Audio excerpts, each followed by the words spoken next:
Muli mutya bamikwano? Olwaleero tugenda kusoma olubereberye 35. Olubereberye 35 olunyiriri olusooka. Katonda n'agamba Yakobo nti, golokoka oyambuke Beseri, otuule eyo, ozimbire eyo ekyoto eri Mukama eyakulabikira bwe wadduka mu maaso ga Esawu muganda wo. Olunyiriri olwokubiri, Yakobo n'alyoka agamba ab'omu nnyumba ye n'abo bonna abaali naye nti, muggyeewo bakatonda abalala abali mu mmwe, mwetukuze muwaanyise ebyambalo byammwe. Olwokusatu, tugolokoke twambuke Beseri, nange ndizimbira eyo ekyoto eri Katonda eyanziramu ku lunaku olw'okweraliikirira kwange, era eyabanga nange mu kkubo lye natambuliramu. Olwokuna, ne bawa Yakobo bakatonda abalala bonna abaali mu mikono gyabwe, n'empeta ezaali mu matu gaabwe. Yakobo n'abikweka wansi w'omwera ogwali mu Sekemu. Tugenda ku Lwakutaano. Olwokutaano, ne batambula, n'entiisa ennyingi n'egwa ku bibuga ebyabeetooloola, ne batagoberera baana ba Yakobo. Olw'omukaaga, awo Yakobo n'atuuka e Luusi ekiri mu nsi ya Kanani e Beseri, ye n'abantu bonna abaali naye. Olw'omusanvu, n'azimbira eyo ekyoto n'ayita ekifo ekyo eri Beseri, kubanga eyo Katonda gye yamulabikira bwe yadduka mu maaso ga muganda we. Olw'omunaana, Debola omulezi wa Lebbeeka n'afa, ne bamuziika emmanga wa Beseri wansi aw'omwera, ne batuuma erinnya Aloni Nakusi. Olw'omwenda, Katonda n'alabikira nate Yakobo bwe yava mu Padanalaamu n'amuwa omukisa.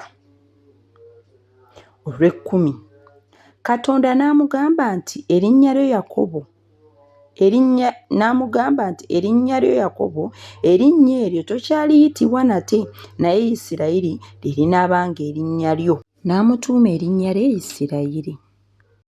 11, Katonda n'amugamba nti nze Katonda omuyinza w'ebintu byonna, oyale weeyongerenga.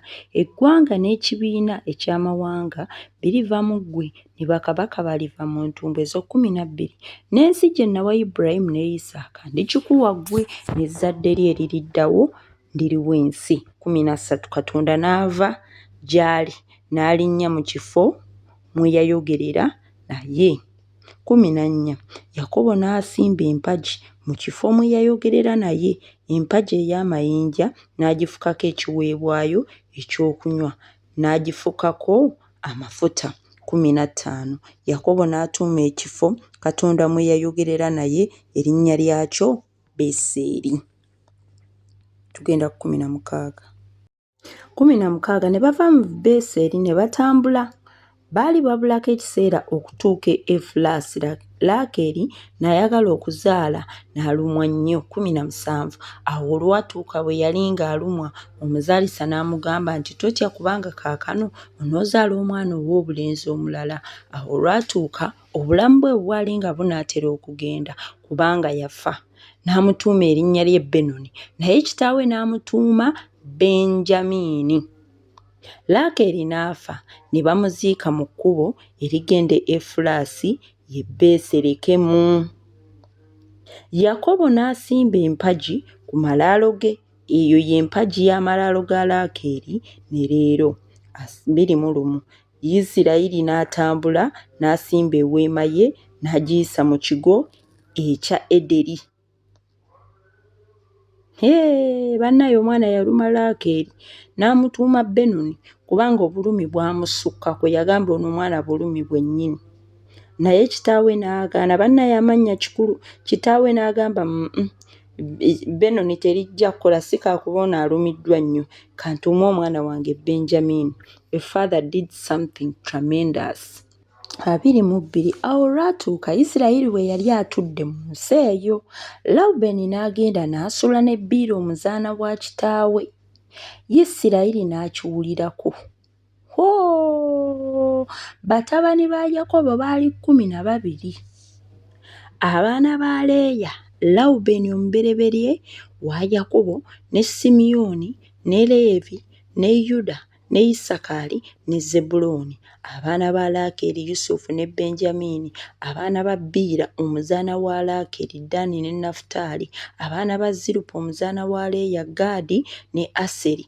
Abo be batabani ba Yakobo abaamuzaalira mu Padanalaamu. Yakobo n'ajja eri Isaaka kitaawe mu Mamule mu Kiriyasuwalabu ye Kebbulooni.